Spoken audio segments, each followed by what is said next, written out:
అనగనగా ఒక అడవిలో జాన్ అనే కొయ్యవాడు ఉండేవాడు. అతనికి భార్య మేరీతో వివాహమై చాలా సంవత్సరాల తరువాత గర్భం దాల్చడంతో కాన్పు కష్టమై ఆమె ఒక అమ్మాయికి జన్మనిచ్చి కన్నుమూసింది. ఆ అమ్మాయి పేరు లిల్లీ. జాన్ తన పసిబిడ్డ లిల్లీని అన్నీ తానే పెంచాడు. లిల్లీ యుక్తవయస్కు వచ్చిన తరువాత ఆమె ఆలనా పాలనా చూడడానికి తప్పనిసరి స్థితిలో జాన్ మళ్లీ వివాహం చేసుకున్నాడు. అతని రెండవ భార్య పేరు రూత్. అయితే సవతితల్లి రూత్ లిల్లీని మంచీచెడు చూసే బదులు ఆమెను రాచిరంపాన పెట్టి తీవ్ర ఇబ్బందులకు గురిచేసేది. ఇదిలా ఉండగా రూత్కు ఒక పాప పుట్టింది. ఆమె పేరు సారా. రూత్ తన పాప సారాను ముద్దు చేస్తూ లిల్లీని మాత్రం రాచిరంపాన పెట్టేది.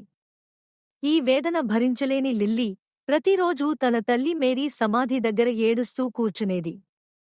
ఒకసారి లిల్లీ తల్లి మేరీ ఆమెకు ప్రత్యక్షమై, బిడ్డా, నువ్వు బాధపడకు.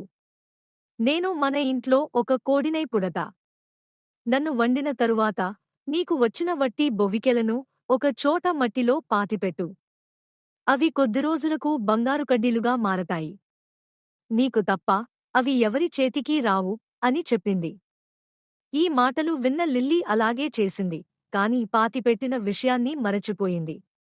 కొద్ది రోజులకు ఒక బాటసారి ఆ బంగారు కడ్డీలను చూసి తీయడానికి ఎంత ప్రయత్నించినా అవి రాలేదు.